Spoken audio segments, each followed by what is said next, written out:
মুসলিমদের পবিত্র নগরী মক্কা ও মদিনার রক্ষণাবেক্ষণের দায়িত্ব পালন করায় মুসলিম বিশ্বে এক প্রকার অঘোষিত মোড়ল হিসেবে নিজেকে উপস্থাপন করে আসছে সৌদি আরব। তবে সাম্প্রতিক বছরগুলোতে নিজের রক্ষণশীল মোড়ক ছেড়ে বেরিয়ে আসতে চাইছে আরব বিশ্বের সুন্নি প্রধান এ দেশটি। যুবরাজ মোহাম্মদ বিন সালমানের নেতৃত্বে অনেকটাই পশ্চিমা ঘেঁষা নীতি অবলম্বন করতে চাইছে রিয়াদ। শুধু তাই নয়, চলছে ইসরায়েলের সঙ্গে সম্পর্ক স্বাভাবিক করার প্রক্রিয়াও। সেই ধারাবাহিকতায় পাঠ্যপুস্তক থেকে ইহুদি বিরোধী কোরআনের আয়াত বাদ দেওয়ার মতো বিস্ফোরক অভিযোগও উঠেছে সৌদির বিরুদ্ধে। বিস্তারিত থাকছে ডেস্ক রিপোর্টে। সাবেক মার্কিন প্রেসিডেন্ট ডোনাল্ড ট্রাম্পের মধ্যস্থতায় ইসরায়েলের সঙ্গে সম্পর্ক স্বাভাবিক করার দিকে এগুতে শুরু করে সৌদি আরব।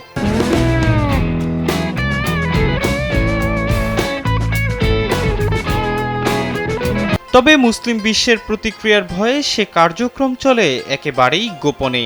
গেল বছরের অক্টোবর থেকে গাজায় ইসরায়েলি আগ্রাসনের কারণে সেই প্রক্রিয়া থেমে গেলেও থেমে নেই ইহুদিবাদী দেশটির সঙ্গে সহযোগিতা প্রতিষ্ঠায় সৌদি প্রচেষ্টা।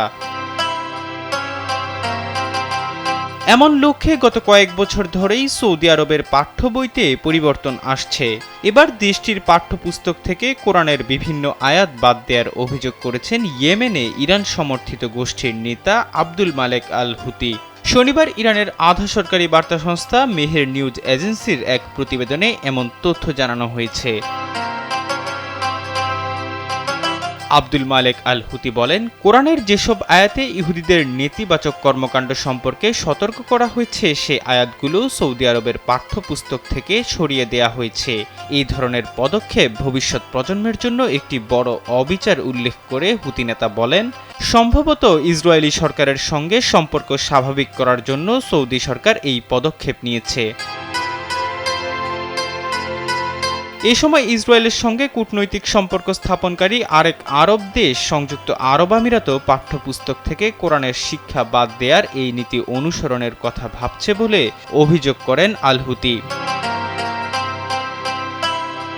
সিএনএন-এর এক প্রতিবেদনে বলা হয়, গত বছরের মে মাসে ইসরায়েল ও লন্ডন ভিত্তিক institute for monitoring piece and cultural tolerance in school education প্রকাশিত এক গবেষণা প্রতিবেদনে বলা হয়, সৌদি পাঠ্যপুস্তকের সর্বশেষ সংস্করণগুলোতে ইহুদি ও খ্রিস্টানদের সম্পর্কে নেতিবাচক হিসেবে উপস্থাপন করার প্রচলিত ধারা থেকে বের হয়ে এসেছে কর্তৃপক্ষ।